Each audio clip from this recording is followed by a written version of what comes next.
What's up, everyone? I, the Celtic Scarecrow, coming to you alive from my Haunted Forest studio here in South Jersey.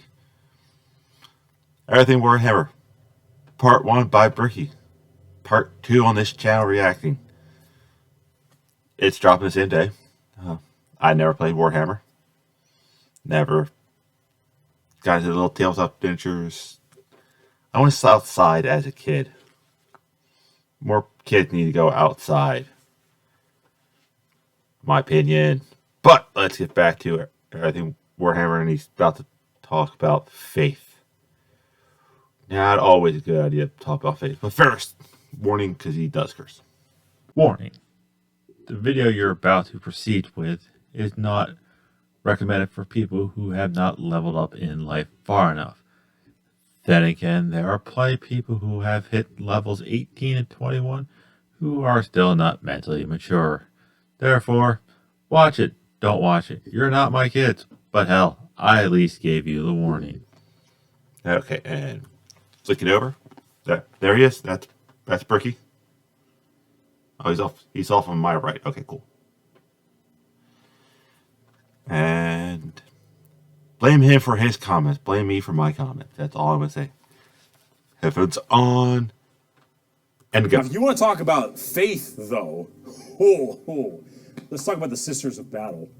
A simp has fallen for an eagle in Lego City.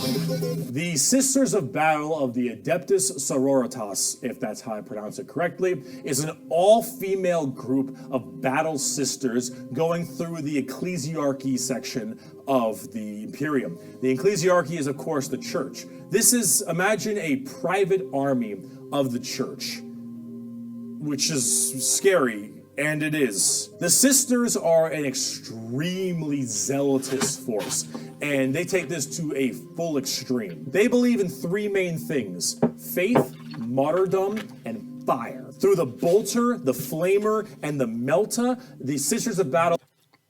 Yeah, I remember a lot of stuff was named in the late 80s. 80s were weird.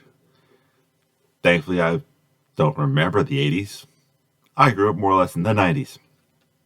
Are extremely potent at taking out chaos and heretics. Mainly heretics, because as they are a fighting section of the ecclesiarchy church, that's the big thing they want to kill. Any form of heretic will face the Emperor's justice through those three main weapons: the bolter, the flamer, and the melta, and they will do so with extreme prejudice.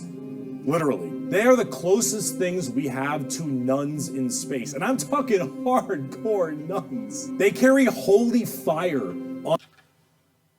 I'd rather deal with the nuns from Fire Force. They're less crazy. Less creepy looking, too.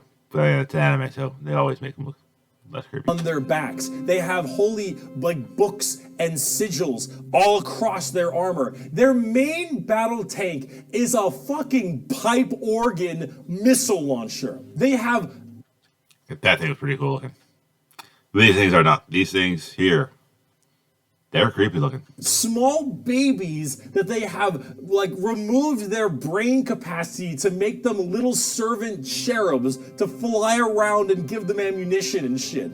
They drop churches from low orbit as mini drop pods onto battles. They drop churches into battles, and they blare war hymns and holy music from their frigates in low atmosphere and shower... Didn't we kind of do a similar thing in Nam? Holy water across the battlefield. Blast music, giant thing of dropping whatever. It's Nam. They have a similar strategy of Vietnam. These are the people you are dealing with, and they're fucking awesome. They can literally stave off demons. On the tabletop, because their faith is that strong. Remember the warp, the demons from the warp? Well, the warp also manifests in your mind. All of your emotions, negative and positive, go through the warp. It's the immaterium, the place of all things. So if you are that mentally fortified, that mentally strong, you can stave off horrifying demons. And all these girls, oh, not a crack. Not a crack in that mental armor. Now, as much as a meme as they are, and as much as their models look a lot like Ongo Gabloglian, yeah, which I can't unsee anymore, I gotta say, I love their design. Can't you technically paint them yourself and make them look less like they're wearing, white helmets or hoods? I think they're extremely cool. They're another army that I'm currently collecting. They just released a whole new line of figures very recently, and they look wonderful. Everything from Celestine, the living, literally undying saint, from the triumph of Saint Catherine, which is literally a funeral procession as a model, those organ tanks I mentioned earlier. This shit is the most over-the-top badassery in a lot of the Warhammer universe, and goddamn it, is it over the top. But Sisters of Battle are so cool. While I'm a guardsman at heart, this is such a cool faction. By Bolter Shell, Flamer Burst, and Melta Blast, the mutant, the heretic, and the traitor alike are cleansed of their sin of existence. So it has been for 5 millennia, so shall it be until the end of time. Ad break. Backtrack, and here we go. Ad's over.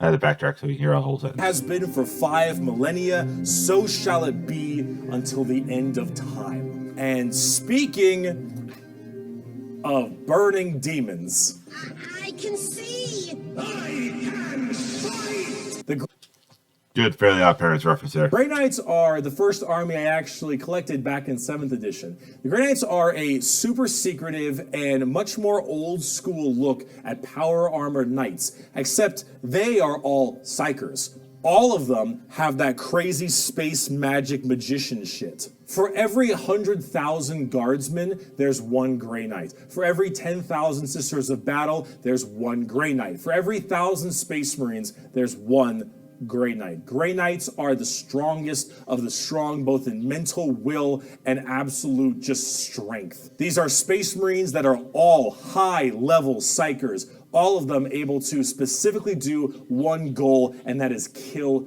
demons. The Emperor believed that the demons of chaos were the #1 threat to the Imperium, and he probably is right. Too bad he didn't count his own kids into that mathematical equation, but however, this group is entirely based on doing that through a myriad of tactics. Coming from the planet, or I guess the moon, of Titan in the Sol system, the Grey Knights are thrown through extremely rigorous training and are as clear of mind and soul as they possibly can be. Since the demons of the warp are the warp and your mind projects to the warp, people can go insane very fast, especially lower level psychers. These Grey Knights need to be able to harness the warp in the presence of demons and stay perfectly sane. One of their characters, one of my favorite characters, is named Castellan Crow. He has a that's a cool looking sword. demon blade, the black blade of Mahamahama, and he has to have it on I hope that's not really what it's called. him because it tempts everyone nearby, constantly beckoning them. Use my power, use my strength, suck my penis, whatever the possibility. And so he has to keep it on him all the time as this thing whispers to him consistently, and he has to stave it off forever, being alone in his chambers or on the battlefield, because anyone who gets too close to it might be tempted a little too hard. He is that pure of heart and mind, and all the characters in the Grey Knights are basically like that. The only issue is that the Grey Knights have a scorched earth policy, more ways than one. If they're fighting demons, demons corrupt and make people crazy. So if I'm a guardsman and I'm fighting demons and the Grey Knights arrive, so if I'm a guardsman and I'm fighting demons, The show. That was so weird that I think Crunchyroll took it off its air, off its channel. Just saying. And the Grey Knights arrive, and they kill all the demons. I'm a risk. And so, guess who's not making it out of there? On the tabletop, they're very strike fast, strike hard. I just love this photo right here, because it's like, God damn it, Jeff, watch where you're swinging the hammer. Screw you, Bill, you're in my way, I'm going to pure your soul. And this guy, he has a gun. Spear, gun, hammer, sword. It's like, what, Billy over here actually paid for the upgrade? He's the guy who pays for the premium stuff to get the good gear online. Kind of people. They teleport all around the place. They are fast strike groups, small amounts of models because they're so dang strong. You only have so many characters, but with it, you get in there, you're very tough, very tanky, you hit really hard, and you try to bounce around the battlefield quickly, but you don't have numbers, and so every dead Grey Knight hits really damn hard. They're fun, though, if you like that kind of fast-striking kind of army. Oh, and also, Caldor Drago is a thing. We're not even going to get into Caldor Drago. All right, that is, oh my goodness gracious. I am the hammer. I am the mail about his fist. I am the spear in his hand. Though we are lost, I am the shield on his arm. I am the flight of his arrows. I am the hammer. I am the sword. I am the shield. I am a soldier at the battle at the end of time. Grey Knights are pretty hardcore. They are as holy as you can get for a Space Marine. If you like Space Marines and you want to, you know that they're holy enough, you want to be holier? Be Master Chief. United States Space Marine Corps. Or not United States. United Nations Marine Corps. He's a Space Marine. Grey Knights. Now, if you want to be holier and big, let's talk Imperial Knights. Oh, Lord, he coming! Do you like gigantic walkers the size of homes or medium-sized buildings? Do you want to kill heretics, but you want to kill like 40 of them per turn? Do you want a gigantic old-school knight noble house style of walkers with giant chainsaw arms? Then you got Imperial Knights. Imperial Knights, it's not a whole lot to talk about them because they're just gigantic walkers, but they have this old school, like, house feel to them. Like, literally, like they're houses. Each Imperial Knight comes from a house, and each of them act in their own special way. These behemoth of walkers also destroy almost everything in their path. Almost destroy everything in their path if we see a guy on screen getting sliced in half. Really.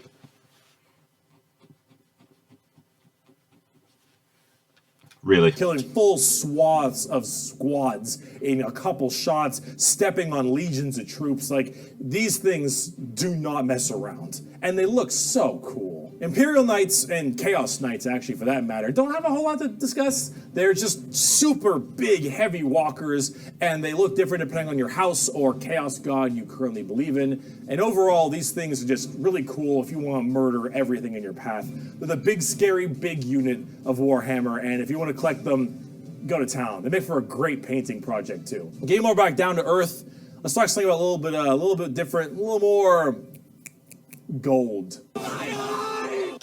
I like gold. I'm doing this, I'm not getting the clip. I'm just going to this picture up. If guardsmen are regular soldiers, Space Marines are super soldiers, Grey Knights are super soldiers, the Adeptus Custodes are super soldiers cubed. The Adeptus Custodes are the third major army I own. And they also have bayonets. Year 4,000, and we're still putting bayonets on things. I know, 3 armies. I know, I got carried away, okay? But that's all. I only have 3, okay? They are our final brand of Space Marines, but these ones are super special, okay? If a guardsman is 6 foot, a Space Marine is 7 feet, a custodian is 8 feet. These are the giant defenders of Holy Terra, which is also Earth. Earth is Terra. Earth, Terra. Yeah, there's also, this might be why Terra from Teen Titans, a good version, can move Earth. She is in Teen Titans Go, but we try not to speak of that. Heresy. Yeah, that show would be heresy, and it should be smited from the earth. Themselves. These are the people that literally guard the Emperor's throne room, hence Custodes. These boys protect the Emperor's throne room at all times and are literally like handcrafted people. They're not humans brought up by a gene seer or something. These are all handcrafted super soldiers. I think from a tube. These behemoth of men are like 8 feet, 8.5 feet tall, and functionally immortal. They stand still, spear in hand, for hundreds of years without the need to sleep and barely even the need to eat. Barely get through a hour-long video without needing to move. Christ. Watching over the throne room and every other area of Holy Terra for their entire purpose in life. And oh my lord, are they terrifying. These custodians put Space Marines to shame. If you liked your super soldiers, it's your super mega soldiers. One of these men can take on probably 3 Space Marines and most likely win. There are many different groups of custodians as well, like the Solar I've seen this part before. The big change is color scheme. Watch, or there's also one of my personal favorite, the Aquilin Shield. The Aquilin Shield go out to seemingly unimportant individuals and protect them because they believe that they are going to be doing something very important in their lives. For instance, let's say a regular guardsman gets the protection of this giant 8.5 foot tall golden god because that guardsman will end up becoming a general one day or something of that nature. The custodians work in mysterious ways and are almost always outnumbered, but never outmatched. These people... Hold on. I'm gonna edit that part out and come back. I had to move. My foot was not feeling good from the way I was. Are pretty horrifying, both on the tabletop as well as in the lore. There are very few of them, however, and there's actually an extremely small amount of them. But that's kind of the point. Pause. Okay. I was just double checking to make sure I was still here. There's only so many of these people that can have war gear this strong, weapons this powerful, and training this good. And the custodians have all 3 of it. For 100 years, I stood my watch amidst the somber shadows of the Sanctum Imperialis. I was still as a statue, but always ready, always attuned to dangers unseen. Days, months, years passed by in a frenzied blur beyond those walls, yet within, little moved and nothing changed. For 100 years, I did not but wait, yet had any threat appeared, I would have struck it down in a heartbeat. For 100 years, I stood my watch, and as it ends, I can tell you this: patience is a weapon. The Patience is what I slightly have.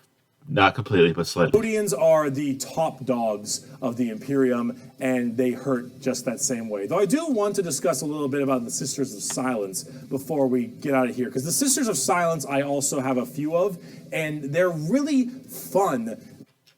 That hair, not a headdress. Not a good look.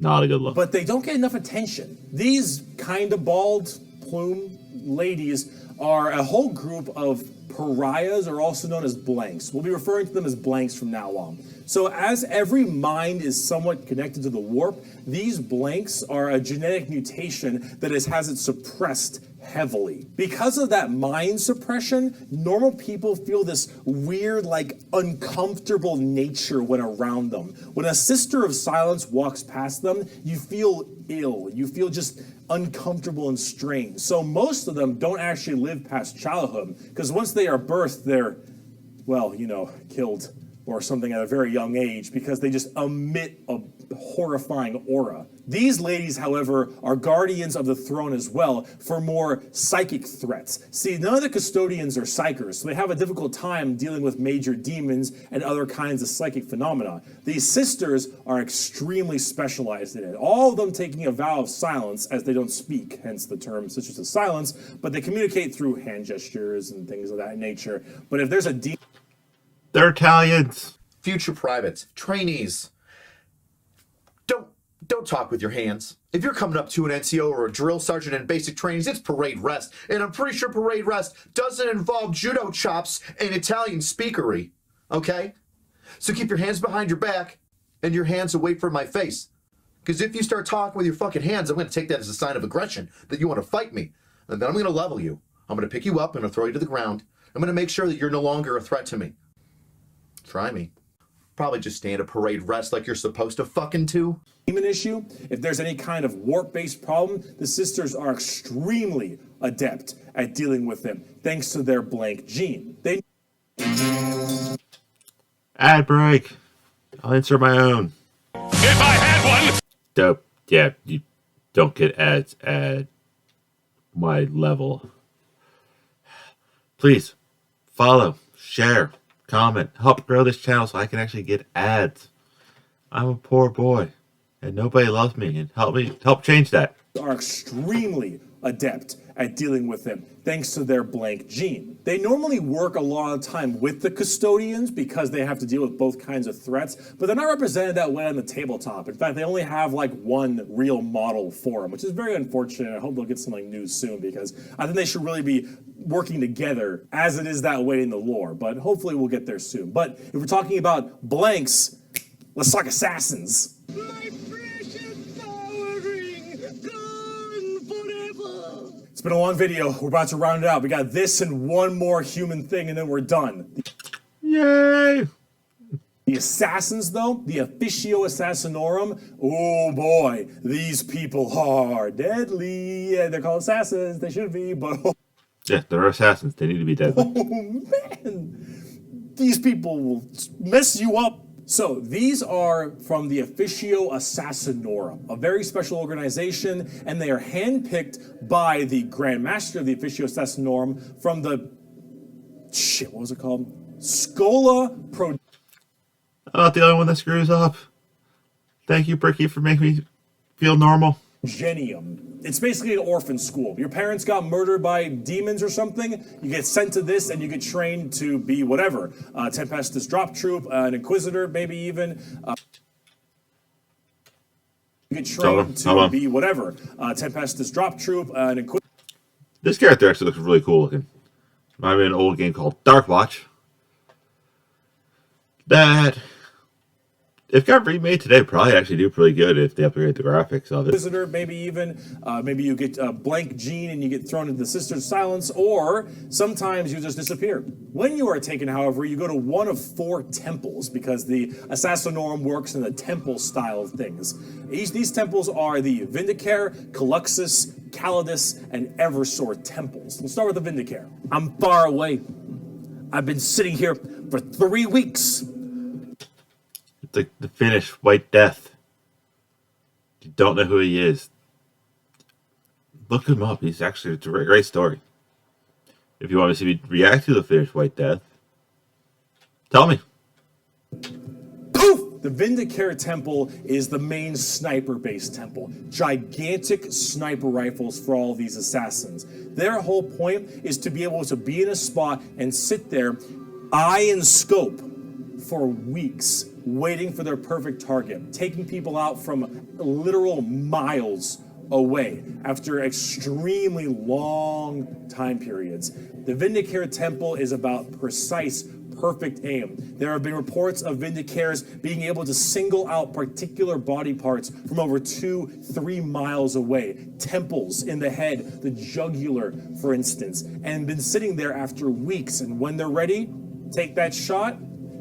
Time is done, packs them up. The Calidus Temple, however, is a lot more about shape-shifting and deviant art. It's mostly a Deviant art, because you have a busty woman in super tight, what looks to be latex. Yeah, people imagination art gonna run wild. female-based one, or at least it seems to be, and this allows a lot of body augmentation for certain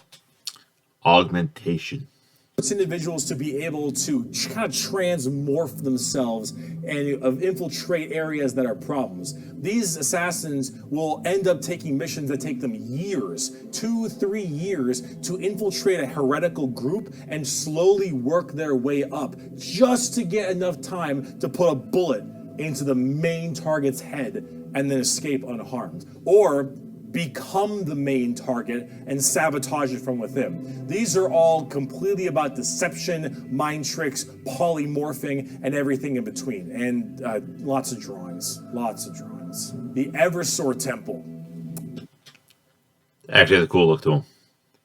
Just kind of disturbing one. The Eversor Temple is about when you don't want anything to come back alive, friend or foe. You want it all dead. An Eversor is psychogenically conditioned with just psychotherapy and psychological torture to only feel violence, hatred, and anger. It does the Clockwork Orange style of thing of just making you forced to watch never-ending pain and misery and psycho Good reference to Clockwork Orange.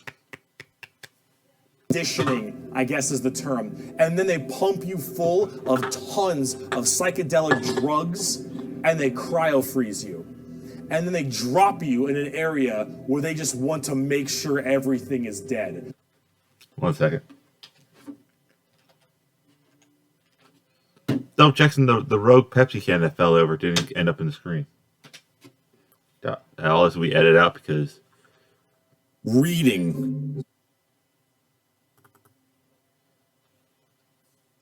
back stuff got weird on my side. And then you defrost full of just all this insane, mind-boggling psychotherapy and psychedelic drugs, and you just go to town. Yeah, if you don't care if anyone comes back alive. You're like, all right, lost cause.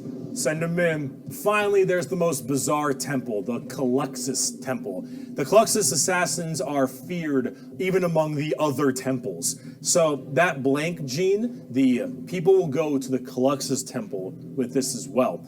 And this is where they can harness that to be massively anti-psyker or even just anti-regular people. They are seen with extreme fear and distrust among many, many people. They are described by the Eldar, by quote, as being pure evil. Imagine that uncomfortable Evil!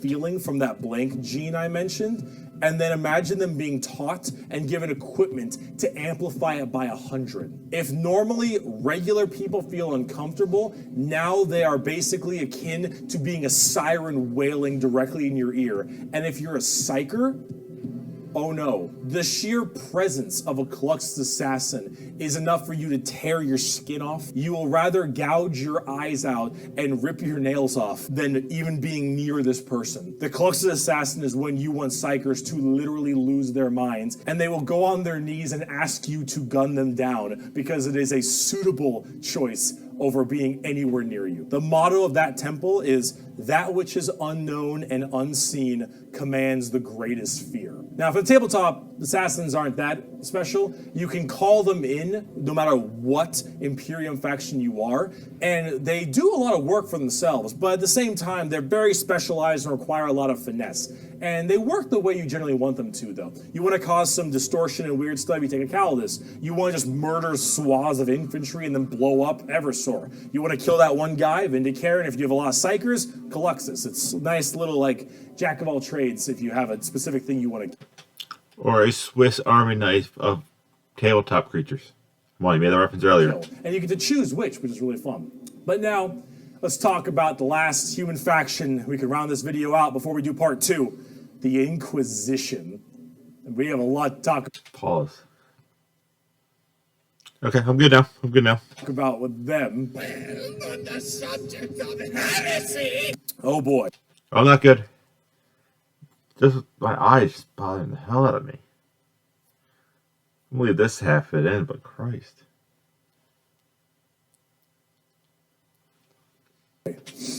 Where do I even begin with the Inquisition? The end. Just go. Take every secret police you can think of. The KGB, the Gestapo, the CIA, FBI, any of these kinds of people. And then mark it up by That is a scary looking pilgrim lady. about 10 and give them the most power in the entire Imperium. I think that's called the book 1984, maybe. No, you know what? How about this? This right here, it's not just a quote. This is the imperial motto, the motto of the Inquisition. And a motto of most people on Twitter. And Twitter is a cult. I apologize for my bad pronunciation. Innocentia Nihil probat. Innocence proves nothing. The most powerful organization in the Imperium, the secret police, their #1 motto is innocence proves nothing. The Inquisition goes around like the secret police or like detectives to find issues in the Imperium. And they have different ordos depending on which one we're talking about. The Ordo Hereticus, the Ordo Xenos, the Ordo Malleus, for instance, and a whole bunch of other ones. Hereticus is obvious. They do. Actually, it looks pretty cool looking character right there. God, I just woke up when I made these videos, so body needs to wake up. Heretics, Xenos tries to find alien threats, and Malleus is demons. They all have different specializations in what they're trying to go for as this Inquisitor. And that's what they're called, Inquisitors. Each of them, as an Inquisitor, has their own free reign to do as they wish. They may have a ship and a crew, and they go out to find problems and interrogate people a lot. They are above the law in every department over Space Marines. Now, the Space Marines might argue against them and stuff, and there might be a lot of blowback, but technically they are above them. That's a cool looking school. As Inquisitors, they are looking to investigate and figure out coups and cults and demonic incursions and possible Xenos issues like gene stealers or a new threat coming into an area. They're about learning that stuff and actually doing detective work. And memes aside, they're pretty good at it. The Inquisition having all of this power does make them a little bit power hungry and frantic sometimes. And yes, it is still a bad thing, but most of them are pretty good at their job. And they spend a lot of time That's a creepy being looking very lady. diligent to make sure that all of these leads they follow are proper and correct. They're basically space detectives with just enormous power and sometimes a bit of a power complex. And we haven't even talked about Exterminatus yet. Exterminatus is deeming a planet unfit to be saved. I deem that this planet is demon infested and taking it back will cost too many resources and is not worth it. I have now committed Exterminatus on this planet. I will now sign the death warrant of an entire Imperium planet as it is unfit to take and better to be destroyed than allow the enemy to hold it. This can mean saturation bombardment. This can mean cracking the planet's core and breaking it apart. Doesn't matter. Render this planet inhospitable to all life. Yes, the innocence proves nothing people are the only people who can choose this planet must die in its entirety. Yeah, you're playing the villain. Now, Cancel culture on Twitter. it is memed a lot, but most Inquisitors are very rare to do Exterminatus. Exterminatus is a very crazy thing. There's only so many worlds that you don't want to destroy all of them. Now, naturally, with the memes aside, there are some people who are a little bit rough on this one. But most Inquisitors generally don't like to do Exterminatus a ton, but it is an option they have. And it's a crazy option when you think about it. Secret Police Inquisition are unfortunately not represented on the tabletop very much. You generally kind of put one in your army if you feel like it. You have a couple special options there and some side content, but they're not really fleshed out very well, and personally they need a lot more stuff put in there, and they really need a lot more effort put into them, and they're not quite where I want them to be. Overall, the Inquisition makes for a lot of the best storytelling as well, because it's a little bit hard to talk about a big story of a whole bunch of Space Marines killing something, right? It's just a big battle story. It's It's called Halo. Go play Halo is what he's trying to tell you. not as interesting. Having that Halo is very fun and interesting. intrigue and that moral dilemma that an Inquisitor has makes for a lot better media. And honestly, the more people do it, I think it's better, because then it adds a little more humanity to the Warhammer horrible, horrible grimdarkness. And wow, we just finished the humans, all right? Come back for part 2 when we talk about Chaos and Xenos, because we got to talk about the 4 Chaos Gods and all the Chaos Marine Legions and the Tau and the Necrons and the Orcs, and oh boy, we got a lot. I'll see you in part 2. Yep, that was everything bricky. Everything bricky. Yeah, that should be everything bricky. Everything Warhammer part 1 by Bricky in 2 parts of reaction. I'm exhausted from watching it. I'm gonna go murder things on my own right.